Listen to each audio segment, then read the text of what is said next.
So as I begin the sermon, I want to send a thank you to my colleague, the Reverend Julie Conradi, again for sharing the service. She's a minister with our Unitarian Universalist congregations in Birmingham and in Tuscaloosa, Alabama. Just so you know, I actually served in Tuscaloosa as my first ministry in 2000, and so it is such a gift to be able to connect with that again. And I know a bit about how Alabama has been struggling recently in efforts to ban books from school, to remove books from access in libraries, and more. And Reverend Julie has created the service and sent it out into the world, recognizing how much we need to know about our struggles and how much we need one another. And so after thinking about inviting folks to kind of share banned books or think about banned books, I started to look at some of the banned book lists and try to think about which ones to pull from my library and add to our table today.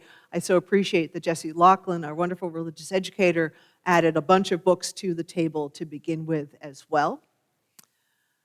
And as I went through the lists, I realized that some of these books are like the best books. They're the best books. You can read them over.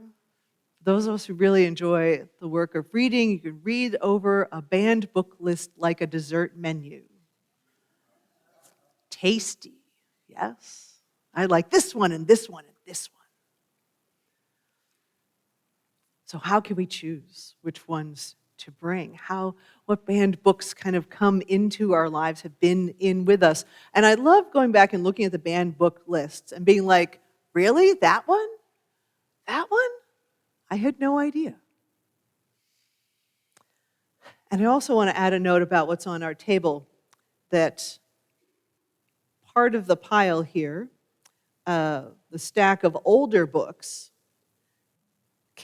showed up in our book sale this week. And this stack of black older books in the front are all in Hebrew, and they're from 1931. They're published in this country. They are the Pentateuch, the first 5 books, the Torah in the Jewish tradition, and also the Midrash, the commentary that goes with them. And if these books, this little stack of books, had been in, say, Germany during World War II, they would have been confiscated and burned. These are radical books we have right here with us. Just want to recognize that, right?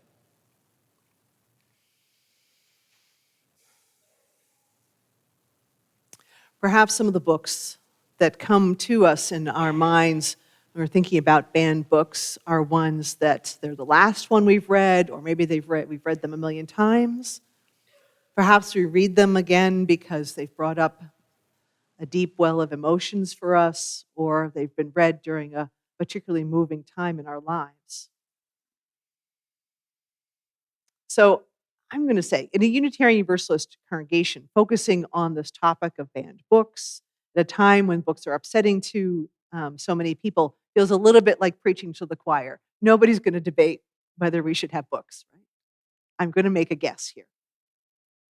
And there's also something to be said for bringing forward something that we know we can put energy behind it, that we know is important. How can we show solidarity in the midst of so many challenges, like our courageous librarians, like our neighbors in other states that are really, truly struggling?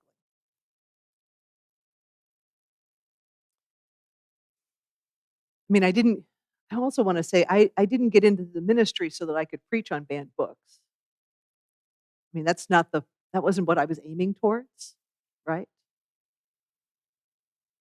I mean, I spent my whole time growing up, especially in a UU congregation, thinking that information access, liberation, freedom, that these were part of the human experience, it's part of the religious experience, part of my family's experience. This is simply what we do. And I remember those conversations about World War II, about the Holocaust, I remember the copy of Maus by Art Spiegelman that's here is a graphic novelization of the experience of World War II, uh, the Jewish perspective, and that happens to be my copy from college, signed by Art Spiegelman. So we know this already. We know, right, that this is a concern. So why would anybody want to recreate, take notes from those playbooks and try to ban books again and destroy books again? Now, this isn't to say that we have to be fans of every book and not a fan of every author. I thought about this. There are authors who have proven to have harmful behavior and opinions, and it throws into question how to handle their work, especially when their work has been respected and valued for years. So I'm not going to tell you to not read their work. I will ask all of us, including myself, to consider the impact of continuing to support authors who actively harm people we love.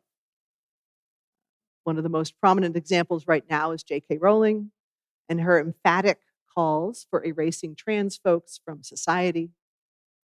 She keeps doubling down on the ugly and the hate. And Harry Potter. Gosh, Harry Potter. What a world. It spoke of magic. It still speaks of magic. And it also has a fair amount of bias against uh, folks who are fat and also folks who are not pretty. It invokes concerns about some ethnic stereotypes as well.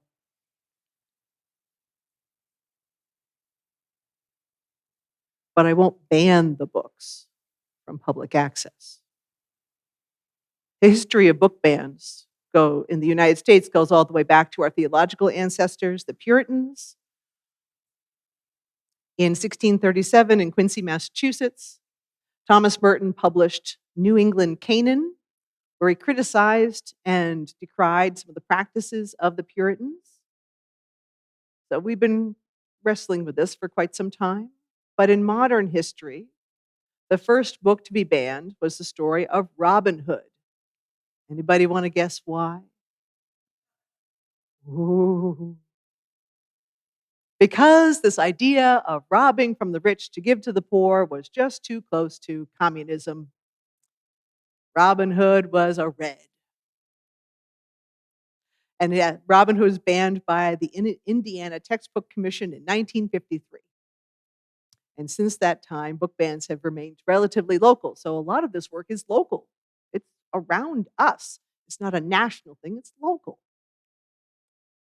And local has always been the strategy when it comes to book bans because our Constitution and the Supreme Court, even this Supreme Court, has still made it clear that censorship and book banning are not part of what we do, that our freedoms of press and speech and assembly and religion take precedence over the comfort of individuals.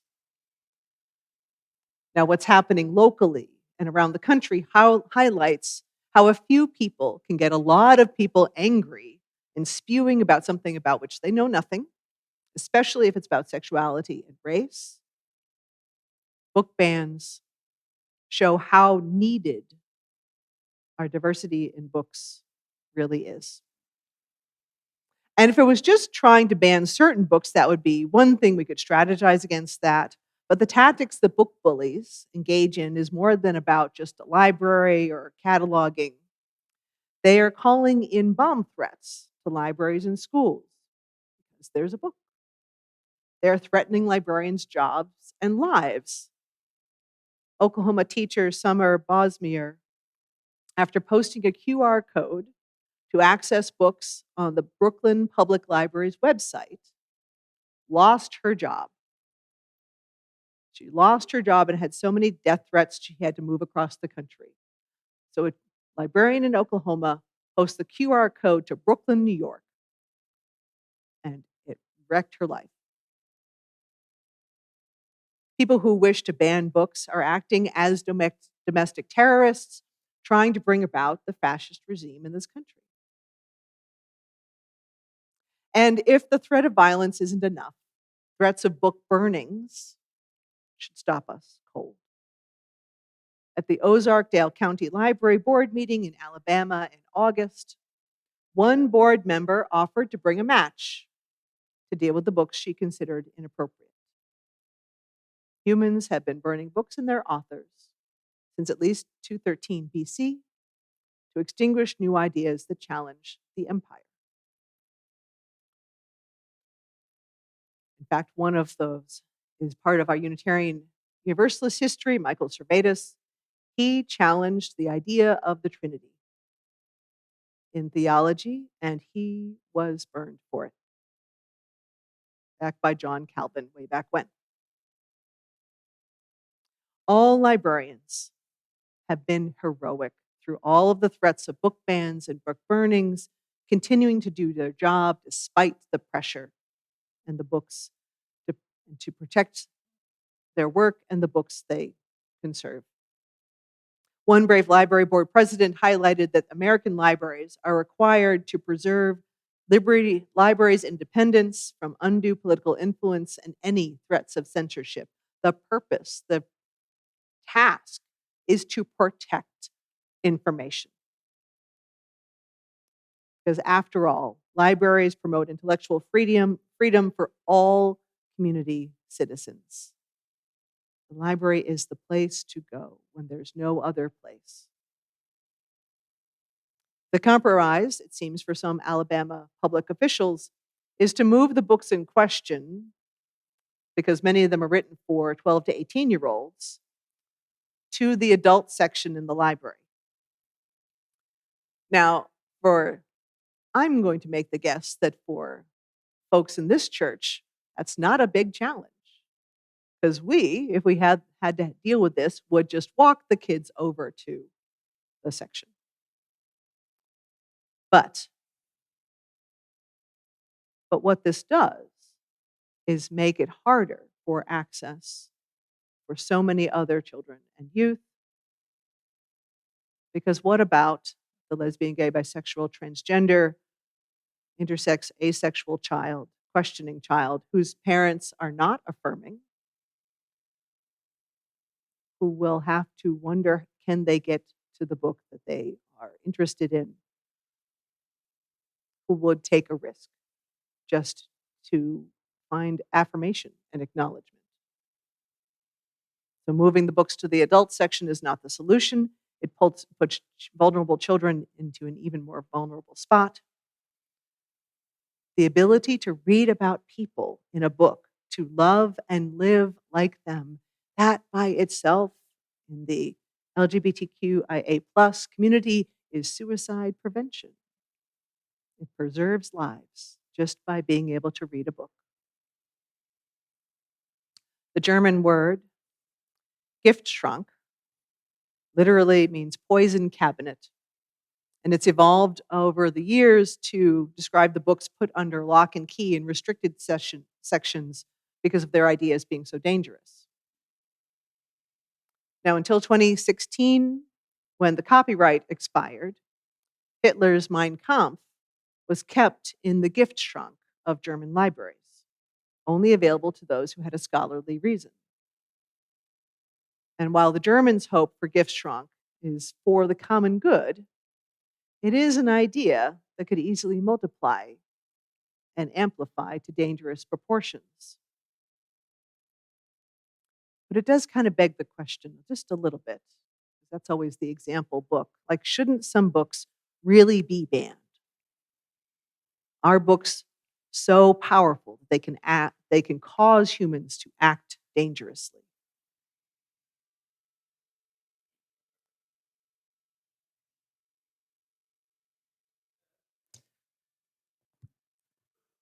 I like the musical interlude, thank you.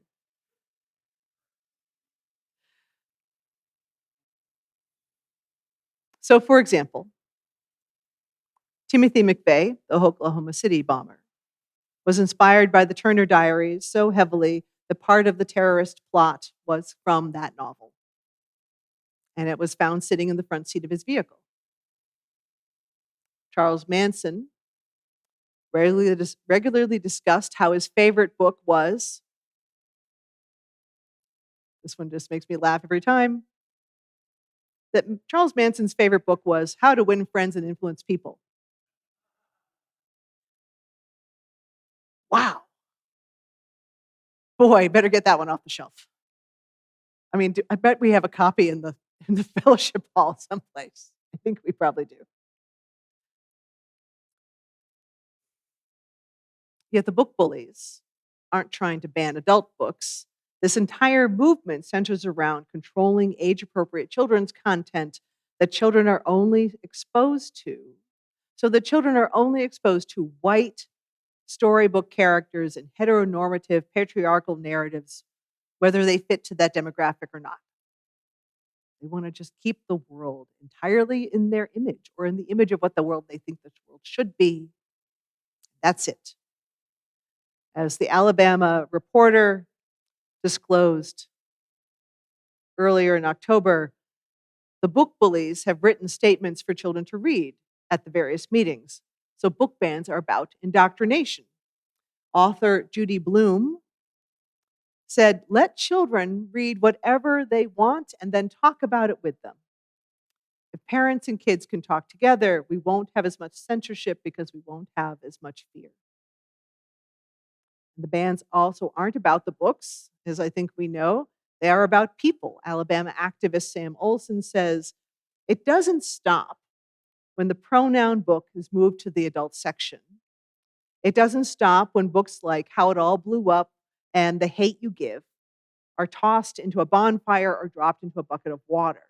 The intentional destruction of books about marginalized people is a proxy for violence against marginalized people."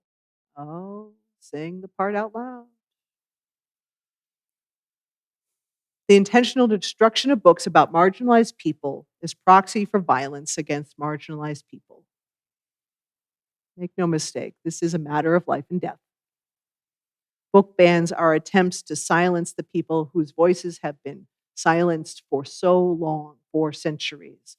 As Toni Morrison wrote, "The thought that leads me to contemplate with dread the erasure of other voices, of unwritten novels, of poems unwritten or swallowed for fear of being overheard by the wrong people, outlawed languages flourishing underground, essayist questions challenging authority never being posed, unstaged plays, canceled films. That thought is a nightmare," she says, "as though a whole universe is being described in invisible ink." Reverend Julie Conradi shared what it meant for her husband, who is Mexican, to speak at a public forum and to explain how important it was for him to see Mexicans depicted in books, in movies, in TV, in other media.